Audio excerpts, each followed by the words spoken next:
Hello, আসসালামু আলাইকুম। আমার কলিজার ভাই বোনেরা, তোমরা সবাই কেমন আছো?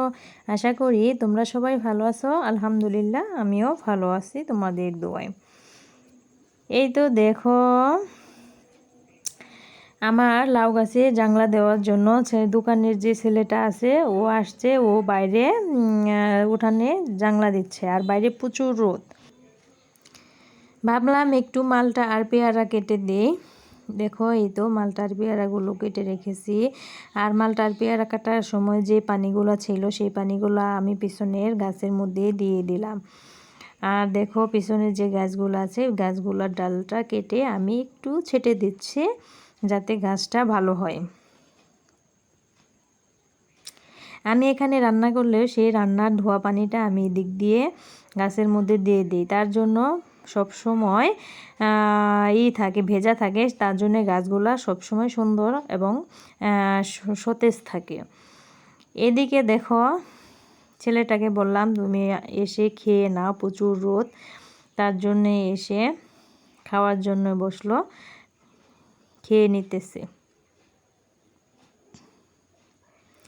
এদিকে আমার বাচ্চা বললো আমাকে একটু পড়া ধরো। ঘরে আসলাম, এসে পড়া ধরলাম।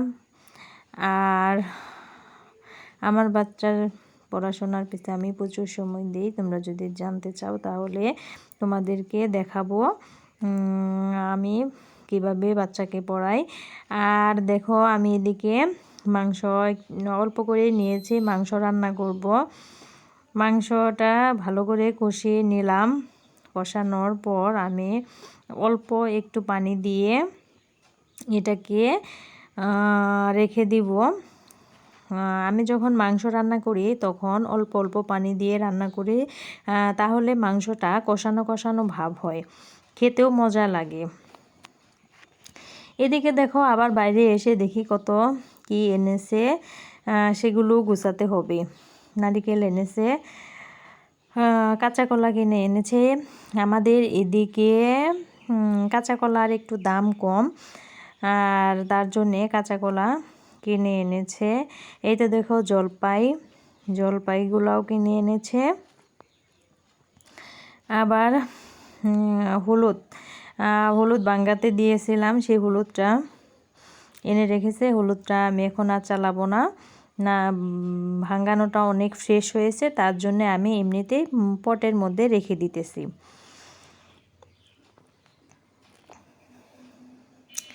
এই তো দেখো, এখন যে কাঁচা কলাগুলা সেইগুলা আমি রাখবো। এক কান্দা কলা আমি রেখে দিলাম প্যাকেটের মধ্যে, এটা পাকানোর জন্য, আর ওগুলা আগলায় রেখে দিব, কারণ সবগুলা যদি একসাথে রেখে দিই তাহলে সবগুলা পেকে যাবে, খেয়ে শেষ করা যাবে না। এই তো দেখো, আমি দিকে এগুলো গুছিয়ে নিচ্ছি।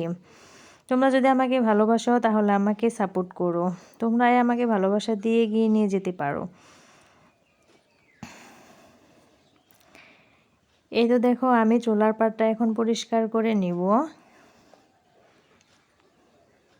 চুলার পাড় যদি পরিষ্কার না থাকে তাহলে একটুও ভালো লাগে না। আমি সবসময় চেষ্টা করি সেখানে একটু পরিষ্কার পরিচ্ছন্ন রাখার জন্যে, যেহেতু এটা আমার একদম ঘরের সামনে। তোমরা আমাকে সাপোর্ট করো। আসসালামু আলাইকুম।